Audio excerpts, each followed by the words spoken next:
साहब हुमा ने बिल्कुल ऐसी कोई ख्वाहिश का इजहार नहीं किया था, तो इसलिए आप इनकी फिक्र छोड़ दें। हाँ Abdullah, we need to move on because हमारे बड़े गेस्ट हैं, क्योंकि हमने ये बात समझनी है कि एक्चुअली ये सुप्रीम कोर्ट का जो जजमेंट आई है what does that actually implicate. Senior वकील हामिद खान साहब हमारे साथ हैं, उनसे बात कर लेते हैं। हामिद खान साहब, कल की ही पहले तो बात करें कि सुप्रीम कोर्ट का फैसला आ गया है, कह दिया गया है कि 90 दिन के अंदर इंतखाबात जो है इलेक्शंस कराने होंगे। खैबर पख्तूनख्वा के गवर्नर के लिए तो हुक्म बिल्कुल वाज़ेह है, लेकिन पंजाब वाले मामले में कुछ अभी इबहम है। तो क्या ये समझा जाए कि सदर मुमलिकत ने जो तारीख पहले ही दे दी थी, उन्होंने तो कह ही दिया था 9 अप्रैल का, तो उसी पर इलेक्शन कराना पड़ेंगे? मतलब ये है कि 90 दिन में कराना पड़ेगी और थोड़ी सी गुंजाइश भी रखी है, और वो ये रखी है कि अगर कुछ दिन इस वजह से कि जो ज़रूरियात हैं इलेक्शन शेड्यूल की, उसके लिए अगर मिनिमम टाइम और चाहिए होगा 90 दिन से ऊपर, तो वो भी ले सकते हैं। मतलब ये है कि अगर अब इस वक्त 90 दिन पूरे होने में 50 दिन रह गए हैं मिसाल के तौर पर, लेकिन जो शेड्यूल है वो कम से कम 56 दिन का होना चाहिए इलेक्शन लॉ के तहत, तो फिर आप 6 दिन ऊपर जा सकते हैं 90 दिन से। तो 90 के 95, 96 भी हो सकते हैं। लेट्स सी कि इलेक्शन कमीशन इस पे अब क्या इंटरप्रिटेशन करता है और क्या अपना फैसला करता है। खान साहब, हुकूमती मौक़िफ़ ये है कि फैसला 3-2 से नहीं 4-3 से आया है और फैसले का कोई असर नहीं होगा, इसको अपील में लेके जाने की भी ज़रूरत नहीं है। अगर हुकूमत ये तय करी बैठी है कि इस फैसले पर अमल नहीं करना और 90 दिन की कोई भी बंदिश नहीं माननी, तो क्या होगा? क्या लगता है आपको? सुप्रीम कोर्ट कोई एक्शन ले सकती है? कंटेम्प्ट में मामला जा सकता है? ऐसी कोई बात नहीं। सुप्रीम कोर्ट ये जो इसकी तशरीह कर रहे हैं बिल्कुल गलत कर रहे हैं, बेबुनियाद कर रहे हैं, क्योंकि जो बेंच बना है वो 5 का बेंच है और फैसला जो है 3-2 से है। जो 2 और इसमें इंक्लूड करने की कोशिश कर रहे थे वो उस बेंच का हिस्सा नहीं रहे थे जब से ये आखिर में हेयरिंग शुरू हुई, लिहाजा ये फैसला 3-2 से है। और अगर हुकूमत ये कहेगी तो वो वाज़ेह तौर पर तौहीन अदालत की मुर्तकिब होगी और आइन को तोड़ने के मुताबिक होगी। अच्छा, ये भी बताइएगा हामिद खान साहब कि ऐसा पहली बार नहीं हुआ कि अदालत उज़्मा के जजेस की आरा जो है वो मुख्तलिफ सामने आई हो या फैसलों से वाज़ेह इख्तलाफ सामने आया हो, लेकिन ये मामला जो इस वक्त डिस्कस हुआ है ये बहुत ही अहम है और इसलिए इख्तलाफी नोट्स जो हैं उनको वज़न तो ऑब्वियसली देना पड़ेगा।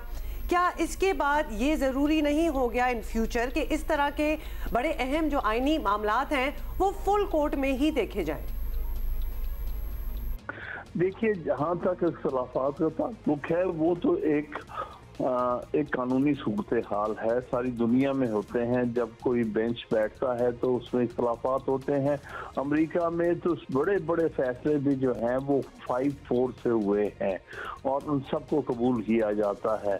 इसलिए इख्तलाफी नोट जो है वो एक तारीख का हिस्सा होता है कि आइंदा कभी किसी वक्त ऐसी सूरत हाल में उस इख्तलाफी नोट को अदालत देख सकती है कि क्या वो व्यू दुरुस्त था कि नहीं, लेकिन उस पर अमल दरामद किसी सूरत में नहीं हो सकता।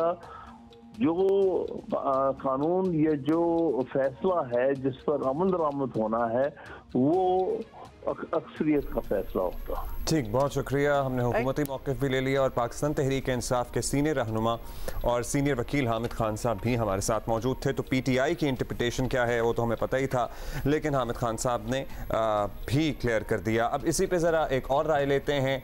हमारे साथ कानूनदान अब्दुल मोइज़ जाफरी मौजूद हैं। बहुत शुक्रिया अब्दुल मोइज़, आपने वक्त दिया। अब्दुल मोइज़, बताइएगा कि सुप्रीम कोर्ट का फैसला तो आ गया, लेकिन इलेक्शन कमीशन अब किस तरह से इंटरप्रिटेशन करता है? We are all waiting for that.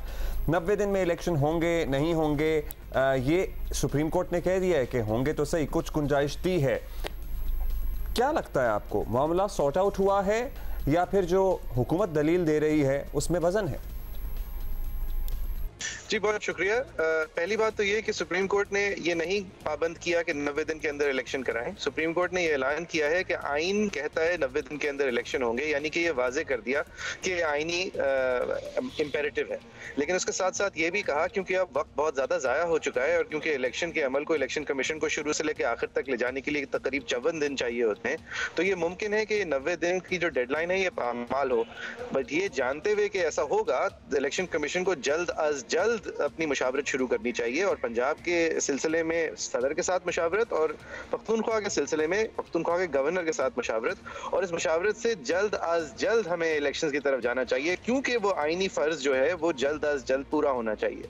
That is the position the court has taken. अब उसके बाद एक मजे का खेज किस्म की पोजीशन हमारे लॉ मिनिस्टर साहब की तरफ से आई है, जिसका I was shocked to hear Azam Tarar sahab से दिस कि ये 4-3 फैसला है। ऐसा नहीं है। जब 9 मेंबर बेंच थी तो उसके अंदर 4 जज साहिबान पे अलग अलग वजूहात की वजह से उन्होंने अपना जहन दिखा दिया। इस हवाले से क्या है, इजाजुल एहसन साहब और मज़ाहिर नकवी साहब के हवाले से ये बताया गया कि उन्होंने सुओ मोटो क्योंकि भेजा है तो उन्होंने अपना जहन दिखा दिया कि ये मामला जो है वो उनकी नज़र में बनता भी है और ये डायरेक्शन देनी भी चाहिए। और उसके अलावा जस्टिस मिनल्ला और जस्टिस याया अफरीदी साहब ने फिर उस सुओ मोटो लेने के बाद अपना जहन दिखा दिया, ये कहते हुए कि ये सुओ मोटो लेना बनता नहीं है और इसको फुल कोर्ट होना चाहिए। लिहाजा फिर चीफ जस्टिस ऑफ पाकिस्तान ने अपनी सवाबदीद के अंदर ये फैसला किया कि ये 9 मेंबर बेंच को रिकॉन्स्टिट्यूट होकर 5 मेंबर बेंच बनना चाहिए। अब जब बेंच एक दफ़ा रिकॉन्स्टिट्यूट हो गई तो ये पिछले वोट्स जो हैं वो ना इधर के रहे ना उधर के, अब ये 5 मेंबर बेंच रह गई। उसके अंदर जो बाकी पुराने मेंबरान थे उनकी जो भी राय हो उसको आप होल्ड ओवर के तहत नहीं रख सकते। हालांकि मंसूर अली शाह साहब ने अपने फैसले में डिसेंट के अंदर ये कहा है कि हम उनके इससे मुत्तफिक हैं, तो उन्होंने वो अपने इत्तेफाक का इजहार किया है, अपने वोट को उनके वोट के साथ नहीं डाला है। और हुकूमत इस तरह अगर पढ़ रही है तो वो बिल्कुल अगेंस्ट प्रोसीजर है, खिलाफ तवक्को भी है वकला के लिए, क्योंकि ये पोजीशन मजे का खेज है। It has no bearing in law. अच्छा चलें, ये भी बताइएगा और कि इलेक्शन कमीशन का एक मौक़िफ़ रहा है कि उन्हें एक मखसूस वक्त इलेक्शन तारीख के ऐलान के बाद भी तैयारी के लिए दरकार होगी, तो बज़ाहिर तारीख आ भी जाए तो 90 दिन में इलेक्शन मुश्किल लग रहा है। फिर इलेक्शन कमीशन ऑफ पाकिस्तान के पास क्या क्या चॉइसेस हैं? जी देखिए, यही जानते हुए सुप्रीम कोर्ट ने गुंजाइश दी है और वो गुंजाइश नहीं देते अगर उनके पास उनको लगता है कि ये हो सकता है, क्योंकि इलेक्टोरल प्रोसेसेस के अंदर जो आईनी फराइज पूरे करने हैं उसके अंदर 54 दिन तक लग सकते हैं। इसीलिए सुप्रीम कोर्ट ने कहा है जो 90 दिन की डेडलाइन है उस तक के अंदर 54 दिन नहीं रहे हैं तो जाहिर है फिर ये डेडलाइन अबूर होगी। लेकिन अगर अबूर हो तो ये जानते हुए हो कि ये डेडलाइन अबूर हो रही है और वो फर्ज था जो कि अब पूरा नहीं हुआ तो कम अज कम वायलेट हो, तो लिहाजा कोर्ट ने ये स्पेस दे दी है कि इलेक्शन कमीशन जो है वो अपने ये तमाम मामलात प्रेसिडेंट के साथ और गवर्नर के साथ मुशावरत करते हुए सामने रखें कि हमें कम से कम इतने दिन चाहिए। और उस मुशावरत का फिर नतीजा मैं समझता हूँ ये निकलना चाहिए कि सदर और गवर्नर जो हैं वो उनको कहें कि ठीक है फिर जितना जल्दी हो सके आप करें और नतीजतन जितना जल्दी इलेक्शन हो सके और जितनी कम वायलेशन में हो वो बेहतर है। बहुत शुक्रिया आपका माहिर कानून अब्दुल मुईज़ जाफरी हमारे साथ मौजूद थे। इनकी भी ये राय है कि जो इंटरप्रिटेशन हुकूमत की है वो मज़े का केस है, वो दुरुस्त नहीं है, क्योंकि बेंच रिकॉन्स्टिट्यूट हो चुका था। जो 9 रुकनी बेंच था उसमें से 4 लोग अलग हो गए थे। उसके बाद एक नया बेंच बना था जिसमें 5 जजेस थे, जिसमें से 3-2 का फैसला हमारे सामने आ गया है, जिसके मुताबिक यही कहा गया है कि आइन के मुताबिक इलेक्शन 90 दिन के अंदर ही होने चाहिए और थोड़ी सी गुंजाइश तैयारी वगैरह के लिए छोड़ी गई है। लेकिन हुकूमत बज़िद है इस मामले पर कि हमने तो नहीं मानना, अपेरेंटली हमारी मर्जी हमारी इंटरप्रिटेशन। आप मान जाएं, ख़त्म करें काम को। खैर एनीवे लेकिन उस बात में भी वजन है कि 2 एग्जिस्टिंग सूबाई हुकूमतों के तहत वफाक के इलेक्शन इन्हीं सूबों में कैसे हो सकते हैं, वो भी एक आइनी तकाजा है और वो तो नज़र ही आ रहा है।